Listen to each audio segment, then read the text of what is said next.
Hago una breve introducción. Dale. Agustín es especialista en desarrollo económico, comercialización estratégica y mercados internacionales. Fue profesor de la UBA, de la Escuela Superior de Economía y Administración de Empresas, y actualmente sos profesor de la Universidad de Belgrano, ¿no es cierto? Correcto. Correcto.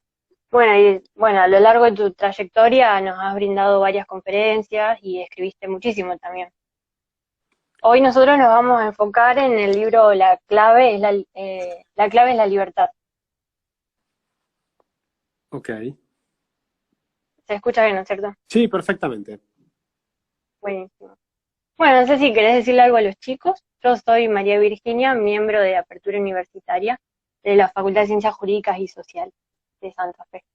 Genial, muchas gracias. No, la verdad, muchas gracias por la invitación. Es un gusto estar con ustedes. A mí me parece que No, siempre, gracias a vos eh, por tu predisposición. no, es un placer. O sea que siempre a mí lo que me recarga las pilas es conversar con los más jóvenes, porque la gente de mi generación generalmente, últimamente están bastante deprimidos, ¿viste? Es como que les Sí, cuesta, les cuesta ver que Argentina va a ser capaz de salir adelante. Yo creo que sí, que vamos a salir. esperemos que seamos capaces, esperemos. Yo estoy convencido que Así que sí, bueno, que tenemos es decir, el futuro no está escrito. O sea, el futuro lo escribimos nosotros. hay que escribirlo. Sí, Exactamente. totalmente, sí. Con lo cual va a depender Así de que bueno, nosotros, de ustedes, de nosotros, los que están escuchando, y de muchas otras sí, personas. Con lo cual va a estar súper interesante los próximos años porque vamos a pasar una época muy difícil, ¿verdad? sí, totalmente. Bueno, esperemos lograrlo. Así es. Así que, bueno, si querés empezamos, vamos a vivir la entrevista en ejes actuales, un poco de educación, y bueno, después vamos a hacerte unas preguntas respecto a tu libro. Dale, encantado. Dale. Vamos a empezar con un tema actual, que bueno, ¿qué pensás con respecto al accionar que tuvo el gobierno nacional con este tema de la pandemia y cómo está afectando económicamente? Creo que es algo que lo vemos todos, pero estaría bueno escucharte a vos. Sí, mira, yo la verdad que lo veo que primero lo veo complicado a nivel mundial y complicado en Argentina. Creo que por un lado la pandemia ha sido enormemente exagerada, porque si vos comparás con otras pandemias que hemos tenido, la verdad es que no es una pandemia grave, sí, hay que tener cuidados, hay que tomar un montón de recados y demás, pero de ninguna manera se justificaba cerrar la economía. Porque lo que la gente se olvida cuando, Totalmente. pero no solo en Argentina, sino en otros países. En Argentina es peor. Ahora te podemos ir a la Argentina por qué es peor en Argentina. Pero para mí es un error muy grave porque cerrar la economía, o sea, cerrar gran parte de la economía, tiene costos enormes, pero tiene costos enormes en vida, en cantidad de muertos. Por Sí, ejemplo, totalmente, y lo estamos viendo ahora.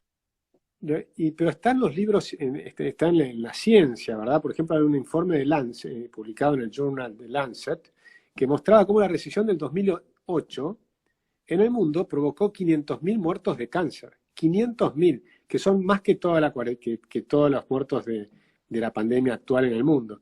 Pero además, eso es solo cáncer. Pero además te genera problemas cardíacos. Por ejemplo, el ICVA, o sea, el Instituto Cardiovascular de Buenos Aires, calculó que la recesión en abril, o sea, en abril calculó que iba a tener por lo menos 6.000 a 9.000 muertos en Argentina de paros cardíacos. Sumale mayo, sumale junio, la cantidad de muertos por estos problemas van a ser más grandes. Sumale toda la gente que no se está haciendo los controles habituales. Sumale, por ejemplo, Totalmente, sí, las clínicas que no abren. exactamente, y que no se usan los quirófanos, no se usan los tomógrafos computados. Sumale la baja en las donaciones de sangre, que ha generado problemas muy grandes desde los hemofílicos. Yo he escuchado a muchos médicos quejándose, no quejándose, pero pidiendo a la gente hagan donaciones porque habían bajado, La en un momento gente tiene miedo de donar hoy en día con todo esto. habían bajado 70% las donaciones de sangre y no tiene riesgo, vayan a donar sangre. Es importante donar sangre porque si no los hemofílicos no consiguen sangre, los accidentes, bueno, hay un montón de temas que son necesarios, ¿no? O sea que va a haber problemas graves. Y además, el programa alimenticio mundial, que depende de la ONU, calculó que por la recesión mundial van a morir nada menos que 300.000 chicos por día. 300.000 por día, 27 Sí, millones es de algo que no personas se en 3 habla. meses. ¿Cómo, perdón? que es algo que no se habla, se minimiza con todo, como que se está tapando con todo esto, siendo que hay problemas mucho más mayores. Y que estamos además autogenerándolos, sin sentido. Y después hay otro problema, que se engaña a la población. Y te engañan, porque vos habrás escuchado 1.000 millones de veces cuántos son los muertos de coronavirus en Brasil, en Estados Unidos, en Italia, en España, ¿verdad? Bueno, Sí, sí. mentira, no son muertos de coronavirus, son muertos con coronavirus. Y tienen una, se llama comorbidad, es decir, con otras enfermedades que no saben por qué murieron. Entonces, por ejemplo, en Italia, el 96% de las personas que murieron, primero que tenían en promedio 81 años de edad, o sea, eran ancianos. Tenían otras enfermedades patológicas, Y anteriores. el 96% tenía una o más enfermedades. Y el 59% tenían 3 enfermedades graves, además del COVID. Entonces un tipo tiene cáncer, además está con hipertensión, está entubado y tiene COVID y te ponen se murió de COVID. Se murió de cáncer. ¿Entendés? Sí, Pero sí, te ponen de lo vi COVID. muchísimas veces, sí, Con lo sí, cual sí. ahí hay un problema de escándalo. Y después Argentina. Argentina es más grave todavía porque en Argentina estamos haciendo una cuarentena de las más largas del mundo. Ya no es una cuarentena, Cuarentena cavernícola, cuarentena cavernícola, que ya no es cuarentena porque totalmente. por lo tanto ya estamos en la noventena, ¿no? O sea, Sí, ya es una exageración, ya es mucho, mucho. y se ha roto el concepto, porque antes ponías en cuarentena una persona que venía, por ejemplo, de un lugar de riesgo. Entonces, cuando llegaban a Estados Unidos, los hacían estar en una isla durante 40 días para evitar que contagien a otra persona. Eso era el origen de la palabra cuarentena. Pero ahora suponen que cualquier cosa es riesgo, salir a la calle es riesgo. Entonces todos estamos en cuarentena. Bueno, poco a poco fueron liberando regionalmente y demás. Pero el drama es que hay mucha gente que no tiene ningún ingreso de hace 3 meses. Es una locura. Están destruyendo a las familias. Imagínate un profesor de tenis. Ahora hicieron una manifestación ayer o antes de ayer. Un profesor de tenis que hace 90 días que no cobra, que no gana un mango, y que por ahí tenía un buen pasar y ganaba 80.000, 90.000 pesos con mucho esfuerzo, pero tenía un buen pasar y tenía para su familia, para sus hijos y demás. Le bajó a 0. Imagínate, es un drama para esa persona. La presión que le estás metiendo a esas familias es de terror. Entonces no se dan cuenta el desastre que están haciendo, o peor, se dan cuenta y no les importa. Escuchaba también en otras entrevistas el caso de comerciantes que no sabían si pagar el alquiler o cómo seguir. Bueno, La verdad que sí, es terrible. no están pagando los alquileres en muchos comercios, pero después tenés el problema del otro lado. Puede haber un jubilado que vive de 2 alquileres, por ejemplo. Entonces, él vive de eso. Tiene una jubilación se la robó el gobierno, porque te hizo aportar durante 40 años y te vuelve chauchas. Y por ahí el tipo le fue bien, tiene 2, 3 locales, y entonces se organizó su propia jubilación con los 2 o 3 locales. Ahora ninguno de los 3 le paga. Entonces imagínate, también está, o sea, la cantidad de problemas que está generando esto es sideral. Y se puede hacer de otra manera, y ese es el otro punto importante, porque Uruguay no hizo una cuarentena cavernícola, sino, cavernícola yo la llamo las cuarentenas cuando lo hacen con la violencia del Estado. Es decir, usan a los policías para meter presos a la gente que quiere trabajar, lo cual es absurdo. Sí, totalmente, sí. En el mundo, en Estados Unidos, en Europa, en casi todo el mundo, han dado, en Uruguay, en Australia, han dado recomendaciones. Sí han cerrado algunas cosas, cerraron los eventos de fútbol, los eventos masivos, cantidad de temas. Pero en su inmensa mayoría la gente tiene libertad para deambular, para salir a la calle, para salir a correr, para pasear por el parque, en Estados Unidos, en cualquier lado, para hacer náutica, deportes náuticos. Imagínate qué problema tenés si te agarrás un bote y vas a remar, ¿no? Sí, eso mismo, sí, sí. O si jugás al tenis que tenés al contrincante a 20 metros de distancia. O sea, es Claro, absurdo. Esto es irracional, es cavernícola. Lo otro es totalmente. respetar la libertad. En Uruguay el presidente y la vicepresidenta han dicho explícitamente, para los uruguayos la libertad es fundamental. Entonces, cuando tenés libertad, Totalmente. sí le pedís del otro lado la responsabilidad individual. Entonces, todos tenemos que ser responsables de no contagiarnos para no contagiar. Y ahí está el higiene, el barbijo, el distanciamiento social, los protocolos de las empresas, hay un montón de empresas, frigoríficos, supermercados y demás, que tienen sus protocolos y han tenido poquísimos contagios, porque tienen distanciamiento, tienen máscaras y demás. Es decir, que lo podrían hacer todos los demás. Un pintor que va a pintar en un departamento y vuelve a su casa y se cuida, la probabilidad de contagio es bajísima, es muy, Sí, muy baja. Entonces es ridículo prohibirle trabajar. totalmente, sí. Espero que lo mejoren en eso.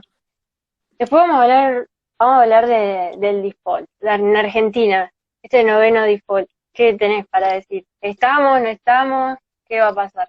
Bueno, Argentina está en default, claramente. Estamos en default primero toda la deuda que teníamos con legislación nacional, que compulsivamente el gobierno cambió los vencimientos y eso lo hizo compulsivo. Eso es un default, ya de la parte nacional. Y la parte de deuda extranjera también estamos en default. Yo no sé por qué los diarios dicen ahora, porque se venció. No lo afirman, no lo quieren creer. Se vencieron todos los plazos, después tenías 30 días más para moratoria, o sea, cuando dejás de pagar tenés 30 días para hacer una oferta o lo que fuera. Se pasaron los 30 días, no hubo ningún acuerdo, se fueron acercando las posiciones, pero ahora se terminó la negociación. Lo que pasa es que en Estados Unidos hay lo que llaman los credit default swaps. Y para pagarte los credit default swaps, que son como un seguro que te contratás por si vos comprás un bono, pero puedes comprar un seguro por si el deudor no paga, te cobras de este seguro. Entonces, para gatillar esos seguros, hay algunos eventos adicionales que tenían que pasar. Pero yo creo que en cualquier minuto se va a gatillar eso también. Porque además la negociación se terminó. Y es la novena vez que ahí hay que entender, para mí, la clave de por qué repetimos esto. ¿Sabes dónde está la clave? En la palabra neoliberal. ¿Y sabes por qué? Porque ¿Por qué? te enseñan en el colegio y en la universidad que las crisis de deuda las generan los neoliberales, ¿no? Eso lo dicen los libros. Eso es mentira, es falso. Pero como la gente se cree eso, entonces nunca comprenden por qué tenemos una crisis de deuda. Y es muy simple, porque un liberal lo que te va a decir siempre es que tengas equilibrio fiscal. Es decir, que el Estado no gaste más de lo que recauda. Si vos no gastás más de lo que recaudás, no tenés deuda. Si no tenés deuda, no podés tener crisis de deuda. Entonces, ¿por qué tenés crisis de deuda? Porque hay una escuela, hay muchos economistas, que llamamos ahora keynesianos o neo-keynesianos, que proponen, toma deuda, vos estás en el Estado, toma deuda, endeudate, dale la plata a la gente, que la gente salga a consumir, ponele plata en el bolsillo a la gente, que suena, ¿lo has escuchado alguna vez? Bueno, Sí. esos son los que dicen, bueno, con ese consumo, como decía Cristina Kirchner, vas a ir a consumir y al aumentar el consumo las empresas van a progresar, se pone el país en marcha y después pagamos la deuda.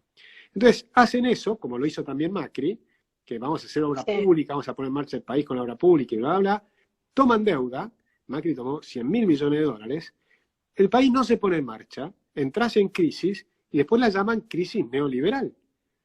Y esa crisis, para terminar con ese ciclo de deudas y de no pagar la deuda permanente, de endeudamiento y no pagar, endeudamiento y no pagar, bueno, para terminar con ese ciclo nefasto, que ya llevamos 100 años, lo que tenemos que hacer es llamar esas crisis neo-keynesianas. No. Y el día que las llamemos neo-keynesianas vamos a empezar a entender que el problema está ¿por qué tomás deuda? La crisis de deuda viene porque tomás deuda. Y tomás deuda es porque querés gastar. Y podés gastar más de lo que podés gastar con tus propios ingresos. Y si no, lo hacen con emisión monetaria, como ahora. Y ahí agarrate. Porque ahora están pagando el 50% del gasto público estos últimos meses con maquinita, con la impresora de billetes. Así que agarrate porque al final del año vamos a tener un salto inflacionario importante. Sí. Bueno, tengo una pregunta a pedido de uno de los chicos del grupo. Si es conveniente una ley de conversión o para dolarizar la economía. La ley de convertibilidad. Sí, nosotros, yo creo que es absolutamente necesario tener una moneda sana. Argentina no tiene moneda, porque el peso, las características de las monedas son tres. Tenés que tener unidad de cuenta, o sea, que te sirva para contar, Entonces, por ejemplo, ¿cuánto vale un auto? En pesos no lo puedes decir porque cambia todos los meses. Pero ¿cuánto vale un Sí. auto? ¿Cuánto vale una casa? Si vos decís cuánto vale la casa en pesos, bueno, todos los meses tenés que estar cambiándola. Es como si quisieras medir cuánto mide una mesa de tu escritorio con una regla que se va achicando todos los meses. Entonces, ¿cómo haces para medir? ¿Cómo haces para...? Bueno, entonces comunidad de cuenta no sirve, porque se achica su valor permanentemente. Después, como reserva de valor. Si la moneda tiene que ser reserva de valor. Vos te pones los dólares en el bolsillo y un año más tarde vos sabés que esos dólares siguen valiendo. Podés comprar Sí. más o menos las mismas cosas. En Argentina no. Los pesos pierden 1/3 de su valor cada año. Desde 1935. Todos los años te roban 1/3 del valor de los pesos que tenés en el bolsillo. Es tremendo. Y después, Terrible. es terrible. Y la tercera característica es que tiene que ser un medio universal de pago. Entonces, ¿cuáles eran las monedas? Las monedas eran productos que servían para otras cosas, pero que servían también como medio de cambio. O sea, que lo podías utilizar para cambiar y que podías llevarlo por el mundo y comprar cosas. Por ejemplo, la sal. Y por eso se llamaba salario. De ahí viene la palabra salario, por la sal. En algunas épocas se usaban los clavos. En los campos de concentración en Alemania se usaban los cigarrillos, que cumplían las características de la moneda. O sea, la moneda es un bien que se intercambia y que la gente lo toma porque tiene posibilidad de comprar otras cosas. Tiene que ser fácil de transportar, tiene que ser divisible, tiene que contener varias características.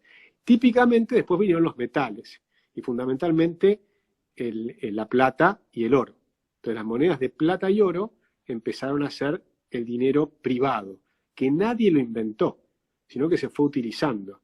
Y de ahí surge el origen del dinero. Después vienen las monedas fiduciarias, que son estas monedas, fiduciarias viene de fe. Las monedas en las que tenés fe es un papel pintado, pero que tenés fe. Para tener fe en esas monedas, lo primero que han hecho esas monedas es tener respaldo. Entonces era un papel, pero con respaldo. Entonces tenías respaldo oro, a eso se llamaba patrón oro, o respaldo oro y plata. Entonces tenías acumulado en el banco oro y plata y emitías papeles que decían al que tenga este papel le voy a pagar tantos pesos oro o tantos pesos plata o lo que sea. Esas monedas con el tiempo, los estados, una vez que las monedas ya eran creíbles y tenían credibilidad, tenían fe, la gente tenía fe en que servían para algo, cumplían los requisitos y ahí los estados aprovecharon y dijeron, bueno, no necesitamos tener más el respaldo y le sacaron el respaldo del oro y la plata. Pero hoy todavía tenés monedas sanas, como el dólar, como el euro, en la gente confía. El peso no confías. Entonces, ¿cómo reconstruimos una moneda? Bueno, la manera de reconstruir una moneda, por ejemplo, es con una ley de convertibilidad. O si querés, una caja de conversión. Emitís una moneda, pero que tiene que tener respaldo, como en su momento fue la convertida en Argentina, con los dólares. Entonces la gente cree que es un peso, un dólar. El problema es que los argentinos hacemos todo mal, o casi todo mal, y entonces los políticos dijeron eso es una fantasía, no es un peso, un dólar. ¿Cómo va a ser un peso igual a un dólar? Esto es una fantasía, decía Duhalde, y Alfonsín le retrucaba del otro lado, totalmente, es una fantasía, pero la hicieron ustedes.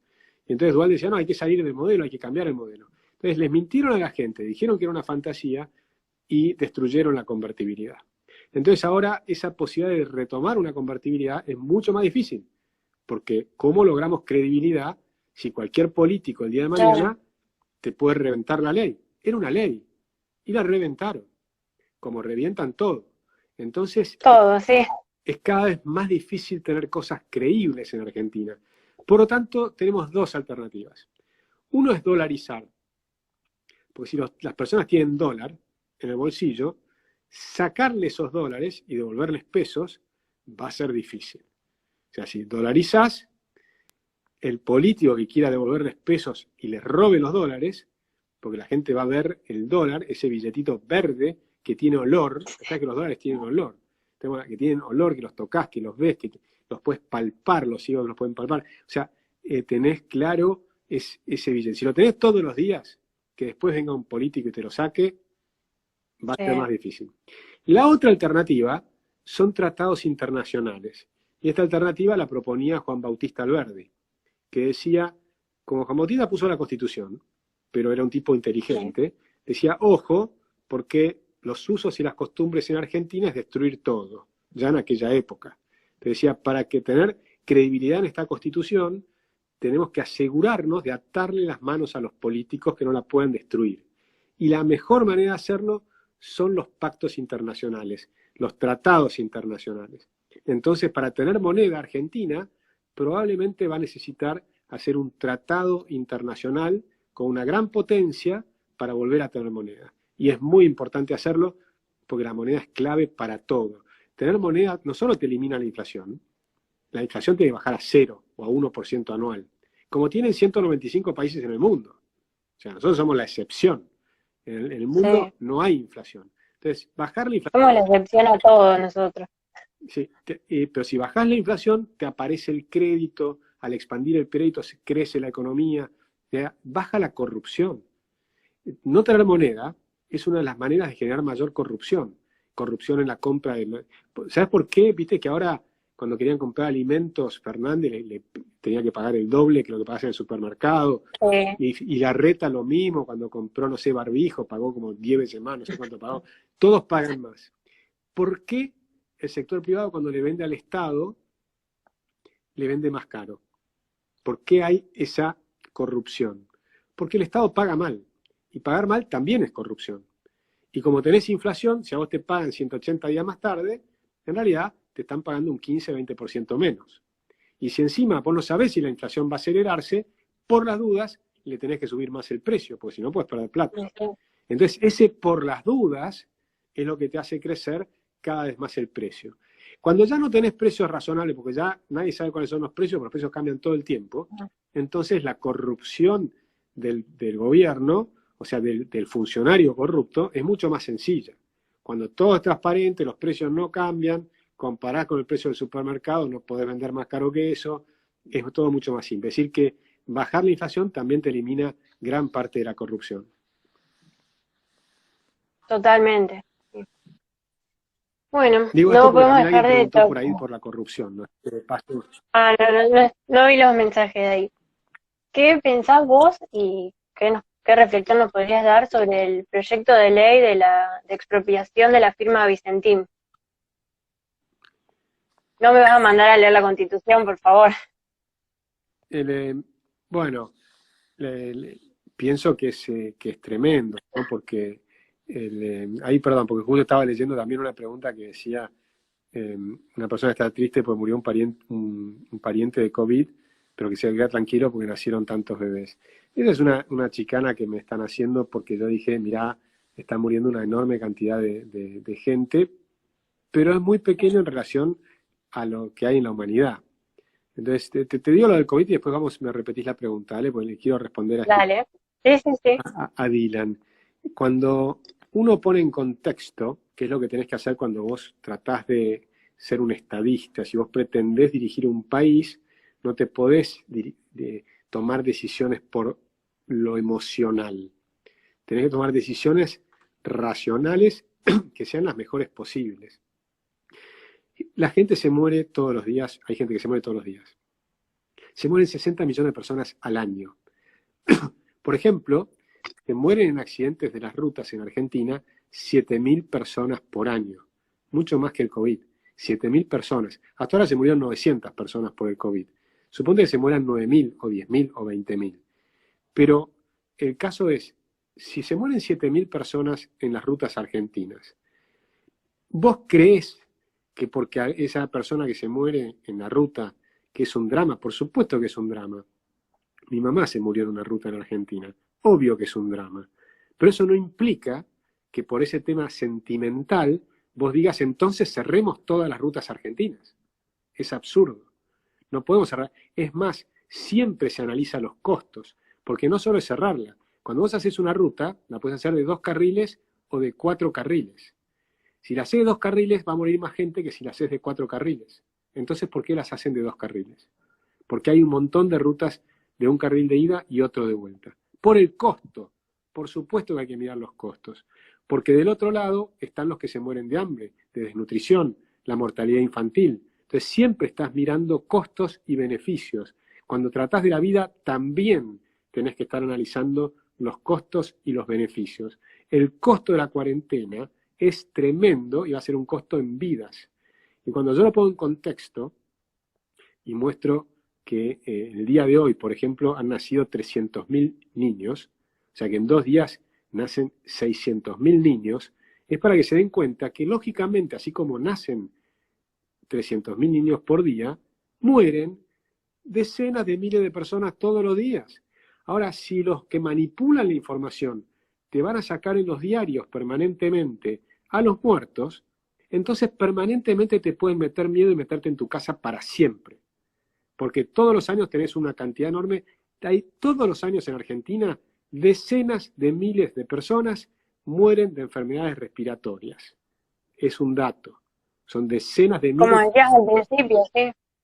son por gripe, por neumonías. Decenas de miles de personas todos los días, todos los años, perdón, mueren en Argentina. Si te lo sacan en el diario todos los días y vas a ir, y te lo van, y por supuesto la mayoría están en los geriátricos. Entonces van a ir a los geriátricos y van a mostrar a todos los que mueren todos los días en los geriátricos, te van a volver loco, te van a meter miedo permanentemente y te van a obligar a estar, te pueden lograr meter preso para siempre, cambiar la forma de vivir para siempre. Es una locura lo que está pasando. Hay que comprender que es una locura.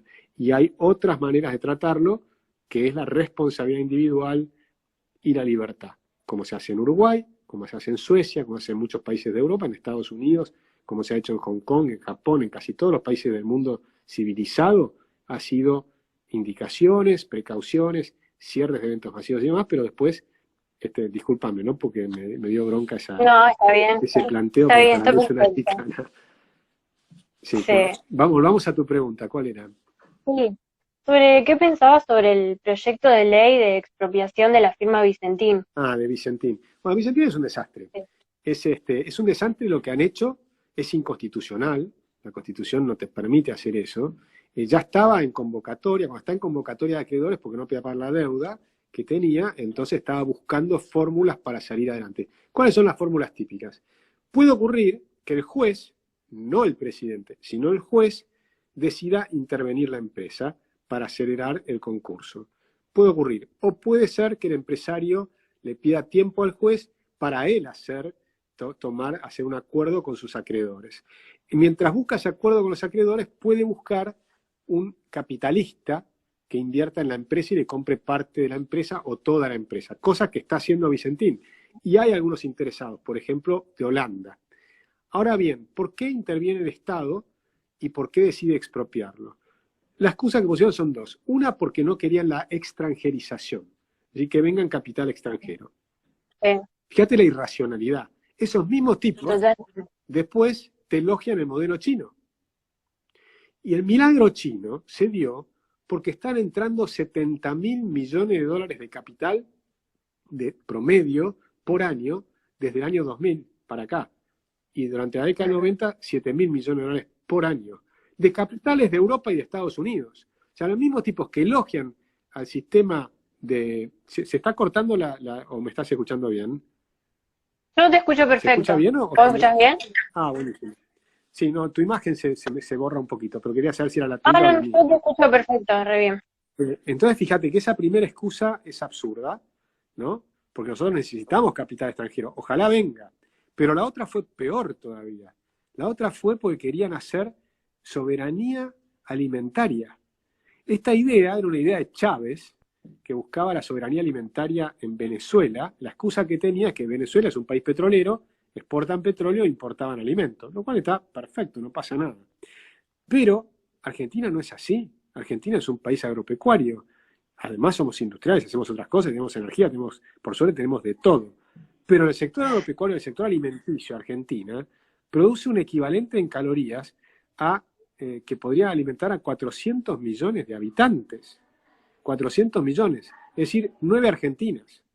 De manera tal que es absurdo usar esa excusa. Lo que quieren hacer es controlar, como proponía Lenin, porque esta idea originariamente es de Lenin, controlar la economía desde arriba. Entonces ellos quieren tener empresas para que pongan, por ejemplo, precios testigos, lo cual es un absurdo, en no entender lo que son los precios. Los precios son un mecanismo de señales para simplemente adjudicar la oferta y la demanda. Entonces se cruzan la oferta y la demanda y ahí se fija el precio.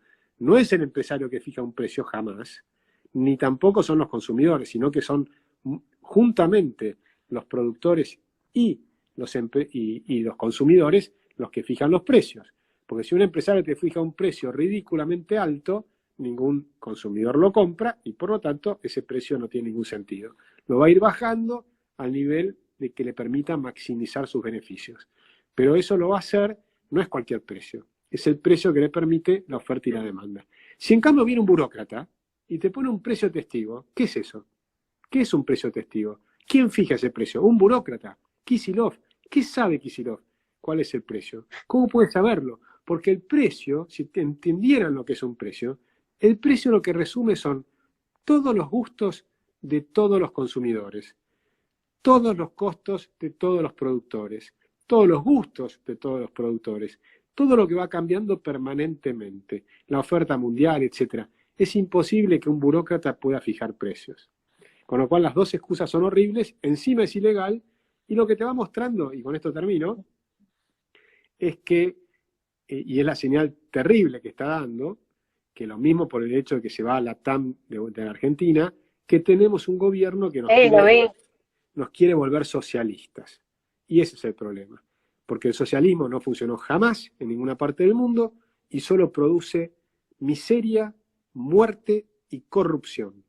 Y esta gente nos quiere meter en eso, en el socialismo que ahora llaman el socialismo del siglo XXI. Eso es Venezuela, eso es Cuba. Eso es el Foro de Sao Paulo, donde se reúnen todos los partidos comunistas y socialistas de América Latina. ¿Y sabés quién presidió el Foro de Sao Paulo en la última reunión? ¿Qué? Fernández, el presidente Fernández. O sea, nosotros tenemos un grupo de gente que admira a los partidos comunistas y socialistas. ¿Qué puede salir mal, no? Totalmente. Bueno, si querés vamos a preguntas respecto al libro, y ya que bueno, la entrevista está dentro de un ámbito académico, quisiera preguntar, ¿cuándo comenzó la decadencia en la educación argentina y qué nos describen las pruebas PISA? Bueno, la decadencia de nuestra educación es terrorífica. Empezó muy temprano. Vos sabés que Sarmiento era un tipo increíble, Avellaneda, la educación estaba tan pensada para que la gente salga adelante, para salir de la pobreza, para progresar, para que se vayan educando, decían educar al soberano, ¿no? Y esa idea era del progresar intelectualmente, físicamente, emocionalmente, era una idea increíble. Y la idea de Sarmiento era que lo tenían que hacer las propias personas. Entonces las personas deberían hacer sus escuelas. Y si las escuelas, si no las podían hacer directamente las personas, entonces podían ayudar los municipios. Si el municipio no tenía recursos suficientes y las personas tampoco no lograban hacer una escuela, entonces tenían que ayudar las provincias. Y solo al final, si tampoco alguna provincia tenía problemas, era responsabilidad de la nación. Es decir que fundamentalmente la educación siempre es primigeniamente un esfuerzo personal, de los padres, no de otros. Eso se fue tergiversando. Y se tergiversó fuertemente con la reforma del año 1908. Ahí se cambió una cosa en la pedagogía fundamental, que se hablaba de que hasta ese momento toda la pedagogía estaba fundamentada sobre la soberanía del individuo. Si cada individuo era soberano, cada persona era dueño de sí mismo. Entonces, si vos sos dueño de vos misma, sos dueño de tu cuerpo, de tu mente, y por lo tanto, del fruto de tu trabajo. Y ese es el derecho de propiedad. Esa era la base de la educación, reconocerte eso. No es que nadie te lo dio, sino que el Estado te reconoce tus derechos, no te los da el Estado. Son anteriores al Estado, el derecho a la vida, derecho a la propiedad privada y el derecho a tu propia libertad, hacer lo que quieras, ¿no? Con tu propio ser. Entonces, eso estaba reconocido. ¿Qué hicieron? Le cambiaron la palabra individuo por la palabra nación. Entonces empezaron a hablar de la soberanía nacional. Entonces el soberano es la nación, ya no es el individuo. Entonces resulta que vos no sos dueña de vos misma, es la nación.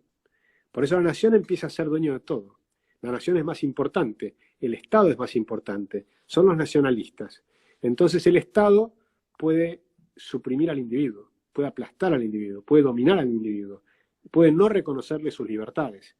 Si te educaban desde el colegio que vos eras soberana, entonces no podían hacer todo esto.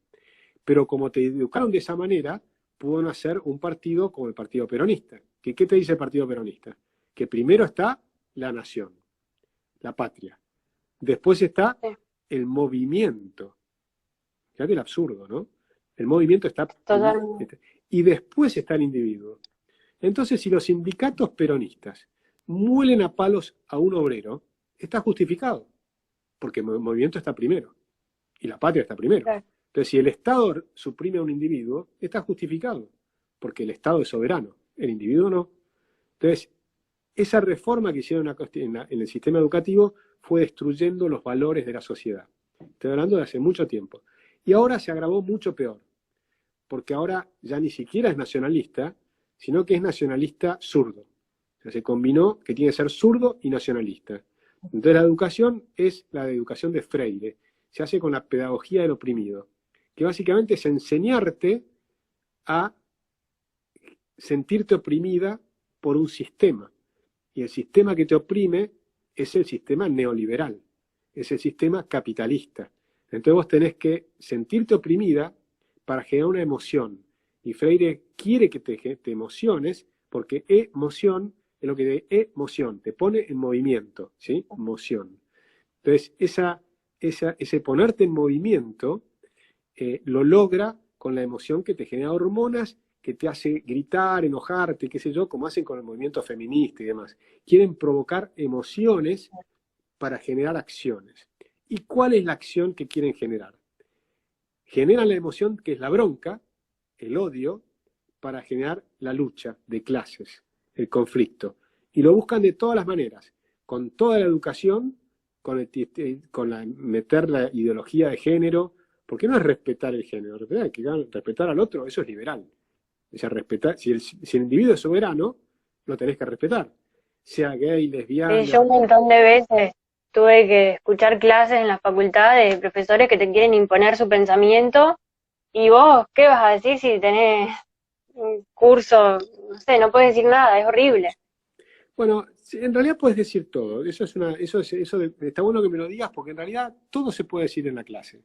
Vos lo tenés que decir al profesor, por ejemplo, en un examen o lo que sea, y me dicen, pero ¿cómo voy a poner si yo tengo que ponerle Marx para que me apruebe? No. Vos para que te apruebe al profesor, lo que sí tenés que aprender es hacer un doble tema. Es un double thinking. Podés estar pensando en dos cosas a la vez. Primero, en cómo responder, y segundo, en la inteligencia emocional, en percibir las emociones de tu profesor.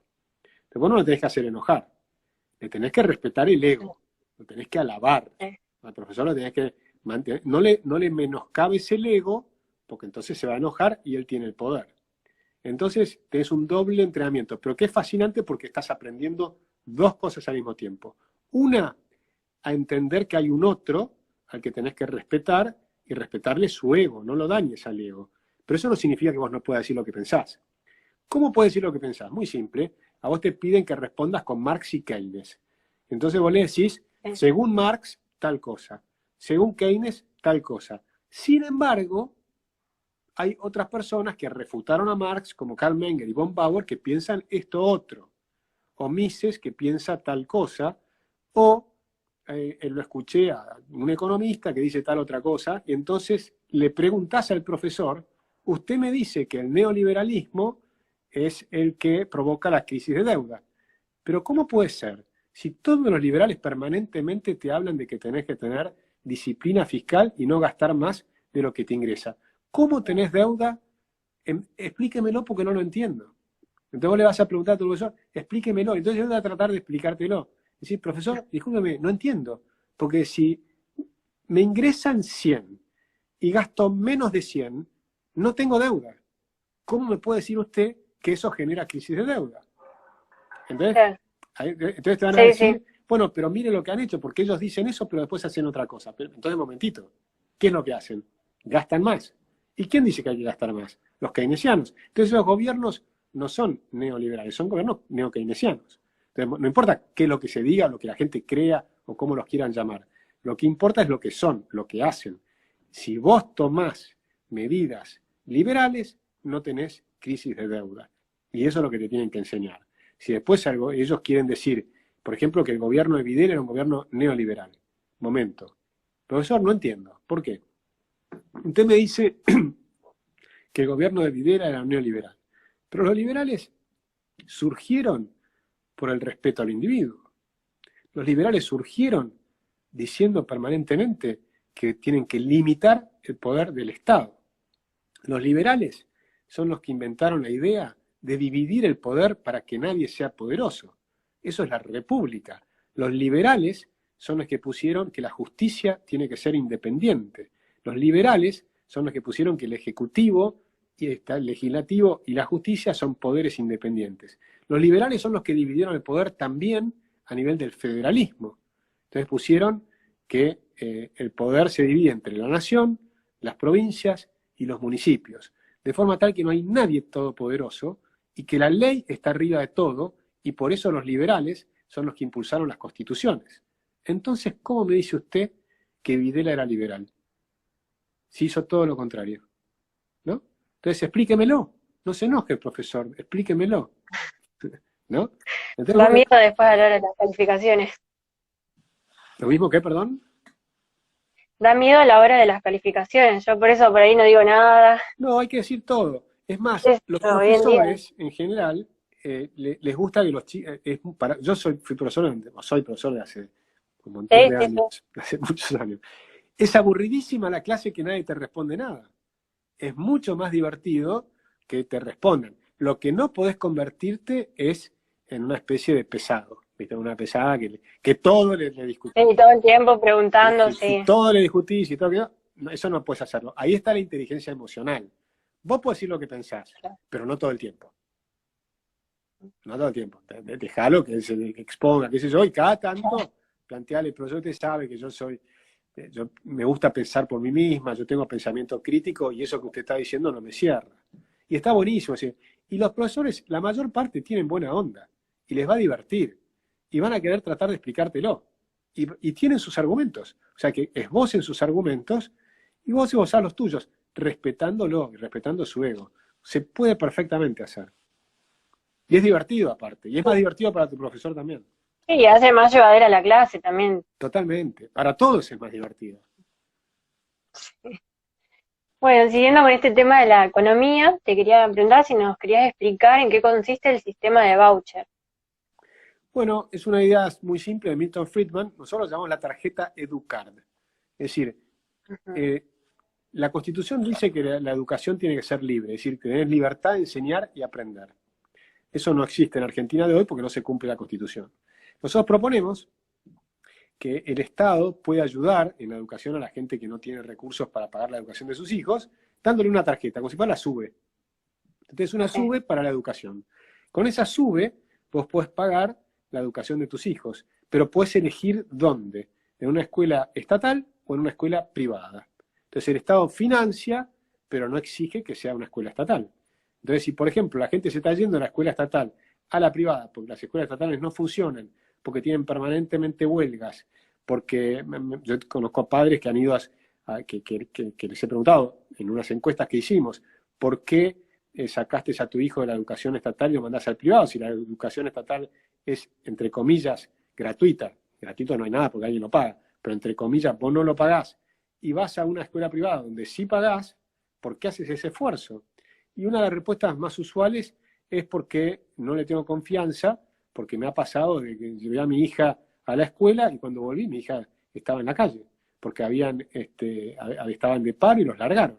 Entonces, cuando tienen pocos días de clase, porque la calidad es muy mala, por todo lo que sea. Entonces, nosotros proponemos ese sistema donde el Estado financia esta tarjeta, pero vos elegís. Entonces, ¿qué va a pasar? Si una escuela es muy mala, hacen mucha huelga, enseñan muy mal, tratan mal a los alumnos o lo que sea, va a perder alumnos. Si pierde alumnos, pierde financiamiento. En cambio, si hay otra escuela que por ahí es privada o pública, no importa, estatal, públicas son todas, privada o estatal, en realidad, si empieza a tener mayor demanda, porque la gente va llevando a sus hijos ahí, tiene más presupuesto, y entonces puede agrandarse, y entonces la demanda va generando que mejora la competencia. Y sobre todo, tiene que haber libertad para que haya currículas diferentes. No tiene que ser el Estado el que fije todas las currículas. porque las mentes de las personas son todos distintos. Pues sabes que no somos todos iguales. Somos iguales No, en no. derechos. Somos iguales en dignidad, pero no genéticamente o culturalmente, o tus padres, la biblioteca que tienes en tu casa. Hay muchas cosas que definen que seamos muy distintos. La voluntad de trabajar, la voluntad de estudiar, las habilidades matemáticas, verbales. Hay gente que tiene habilidades físicas tremendas y por ahí termina siendo un Messi. Pero yo no puedo ser Messi, me va a ganar siempre. Entonces no hay forma de igualarme con Messi. Entonces, ¿qué voy a hacer? Que los goles de Messi tienen que valer un décimo, entonces por un gol mío vale por 10 de Messi, bueno, aún así me gana igual. O sea, no hay forma de que yo pueda competir contra Messi. Somos todos distintos. Entonces las escuelas tienen que ofrecer cosas diferentes, ¿sí? Para que los padres decidan a dónde mandar a sus hijos. Y charlándolo con sus hijos, cuando son un poco más grandes, viendo cuáles son sus intereses. Porque el mayor motivo para progresar y para aprender y para estudiar, ¿cuál es? Tu propio interés, tu curiosidad. Claro. ¿Qué es lo que te apasiona? Si a vos te obligan a estudiar cosas que no te interesan, no vas a progresar. Si en cambio van a través de tu curiosidad y de tus intereses, el maestro te va guiando, pero teniendo en cuenta tus intereses y tu curiosidad, ahí vas a aprender muchísimo más rápido. Y además te vas a divertir.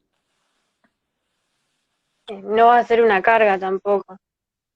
Totalmente. Bueno, Es que no hay nada ahora, más divertido que el conocimiento. Han logrado hacer que las escuelas sean aburridas.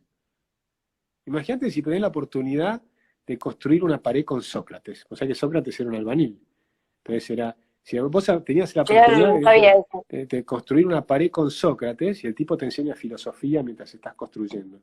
O estás ahí con alguien de aprendiz de alguien que es un educador. Es fascinante. Aprendés, producís. Te hacen, por ejemplo, tenés un maestro cocinero.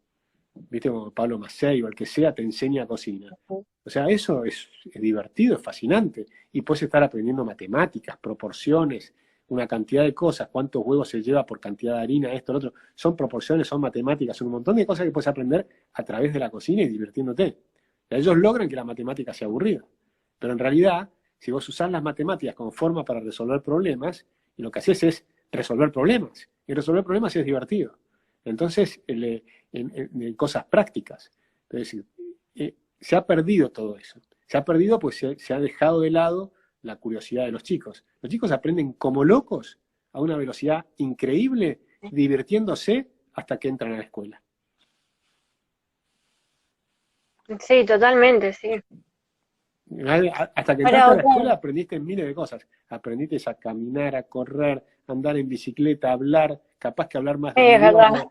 Aprendés miles de cosas a una velocidad extraordinaria y divirtiéndote con tu mamá o con tu papá, o con tus amigos, con tus hermanos. O sea, los chicos aprenden a una velocidad todo el tiempo, aprenden sin darse cuenta, porque se están divirtiendo.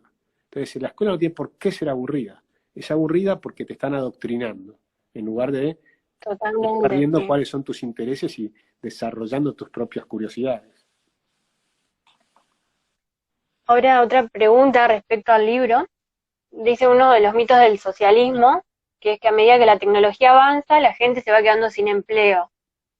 ¿Cuánta verdad hay en esta afirmación? Bueno, esa afirmación es falsa. Lo que sí ocurre es que la tecnología avanza y las maquinarias van reemplazando empleo aburrido. Entonces McCormick inventó la cosechadora en el siglo XIX. Y la cosechadora cosechaba más rápido que 100 personas. Entonces, a 100 personas que tenían un trabajo espantoso, que era levantarse a la mañana, empezar a cosechar con una hoz, agacharte y cortar el trigo con la mano y con una hoz. Imagínate, después de 14 horas estaba destruido, con tu espalda hecha pelota y qué sé yo, pues todo eso se lo reemplazó una máquina, ¡prum! Entonces la gente que trabajaba en el campo se fue a las ciudades. ¿Y se quedó desempleada? No, en realidad hizo otras cosas. Y entonces empezaste a producir bienes industriales. Y después servicios. Cuando los robots empiezan a reemplazar al trabajo industrial, haces otras cosas. Entonces lo que sí va a pasar es que las máquinas y los algoritmos, las computadoras, van a reemplazar yo te diría, todos los trabajos que sean aburridos y repetitivos. Imagínate cualquier Claro, trabajo que sea aburrido y repetitivo, el cajero del supermercado, el que te vende el telepeaje, que ya no es necesario porque hoy está el free flow, ¿viste? Te mandan claro, empleos rutinarios. Todo lo que es rutinario, todo lo que es así, los contadores, todas esas cosas van a desaparecer, las van a hacer las máquinas. Pero eso nos va a permitir liberar nuestra creatividad para hacer otras cosas. Y entonces vamos a tener que hacer trabajos más creativos, más divertidos, que tengan que ver más con las artes, con la música, con el dibujo, con las emociones, con las relaciones humanas, con cantidad de cosas que van a surgir permanentemente.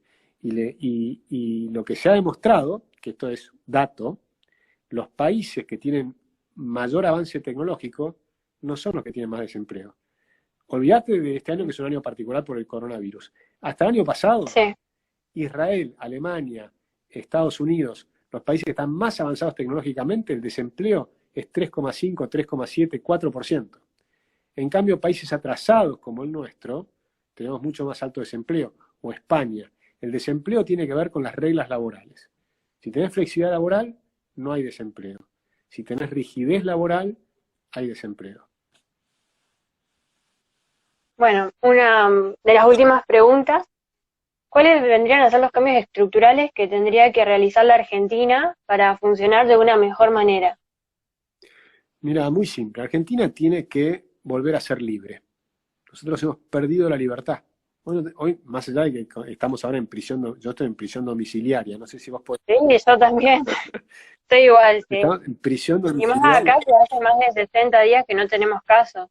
No, es absurdo, es una locura total. Sí. Pero aún cuando no estábamos en prisión domiciliaria, nos habían prohibido un montón de cosas. Por lo pronto, comprar dólares, ahora tenés un cepo, te van eliminando libertades. Y cuando te eliminan las libertades económicas, te terminan eliminando las otras libertades. Porque cuando te ponen un impuesto del 30% para comprar dólares para irte al exterior, bueno, hay mucha gente que dejó de ir al exterior. O sea, le prohibieron ir al exterior. Le complicaron la vida, te van complicando la vida. Le complican la vida a las empresas, le complican la vida. Entonces, la primera reforma, ya la dijimos, es una reforma monetaria para eliminar la inflación. Esa es clave. Sí. Eso además es expansivo, te hace crecer la economía. Eliminar la inflación es expansivo. La segunda es eliminar miles y miles y miles de regulaciones. Hay 69.000 regulaciones que te vuelven loco a cualquier emprendedor. Como nosotros necesitamos muchas empresas nuevas, que los jóvenes, que hay 1.000.000, hay 250.000 chicos que todos los años entran al mercado laboral.